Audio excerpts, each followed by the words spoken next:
Skill set wise, his ability, his competitive nature, his demeanor, he's got all of it right there for him. He's just so quiet, so steady. You barely even know he's there because he just goes about his business, and I call him the crime dog. CD, or as Kirk likes to call you, crime dog. I mean, is that the first time you've been called that before? So it kind of started last year, but yeah, it's definitely the first time. I didn't even know who that was. He brought up the phone for me. We did a little research and everything, and now I know who the crime dog is. Well, do you like it? Yeah, it kind of sticks to me. It's kind of unique. Yeah, it really kind of shows, I think, your relationship with Kirk. How would you describe that? Me and Kirk are tight. I can riff on Christian for a while. He's a great teammate, doesn't seek attention, and is just very steady. So I've really appreciated that approach about him. You can tell from the difference from last year and this year, Kirk's like, interaction in the locker room is way different. Like, we're just bonding as a team way better, I feel like, and we got a good group of guys in that locker room. Why do you think his interactions have changed? I really don't know why, but it's perfect for the team. It helps, and we're all buying in, and it works. It's working so well that he wore your chain on the plane ride home from London. I mean, That's really caught fire, or at least set social media on fire. Yeah. Explain that story for us. We got delayed for takeoff for a little minute, and we were all standing up, and Chris came back to the front, and he said, "Kirk, put the chain on." And Kirk said, "Sure, why not?" And the rest is history from there, basically. Yeah, he said he felt empowered. No, yeah.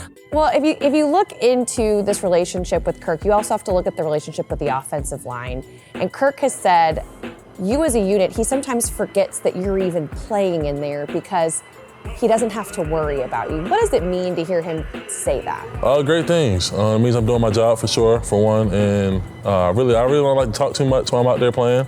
As long as I'm doing my job, keeping Kirk clean, we're winning, so. In 2 of the last 3 games, Christian, you have not allowed a pressure. What does that say about how you're playing right now? It's really like the standard that we have in our room. It's just, I try to, every time we step on that field, go out there and give my best performance and just try to dominate each week, 1 week at a time. It's interesting because this is without you not really having played an entire year in the league yet. You got your first significant action in week 6 last year. Which area do you think you've improved in the most?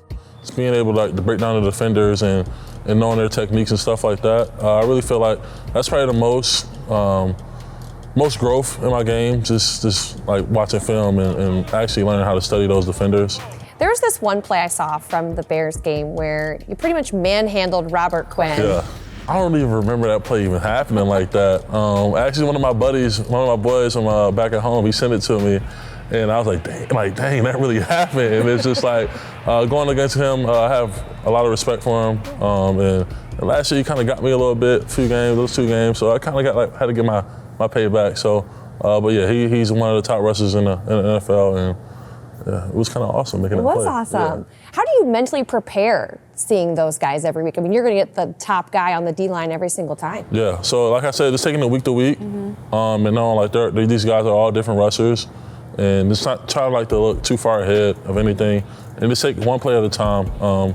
Each play has its own results, either whether it's good or bad. Just knowing like you have another play to make up for that if it is negative. So that's just how you go out there. This team's now won back-to-back-to-back super close games, which were a problem last year for this team. What has changed to make you guys on the right side of things? Really just like buying in. Vikings get the dub. Vikings get the dub, baby. Just knowing like we got to finish these games in order to get to where we want to go to and accomplish our goals, which is winning the North. So like last year, we fell short of some games that we should have won, and it's kind of like this year, it's like kind of opposite. Like now we're winning these games and finishing them. I just feel like we're all boarding as a team.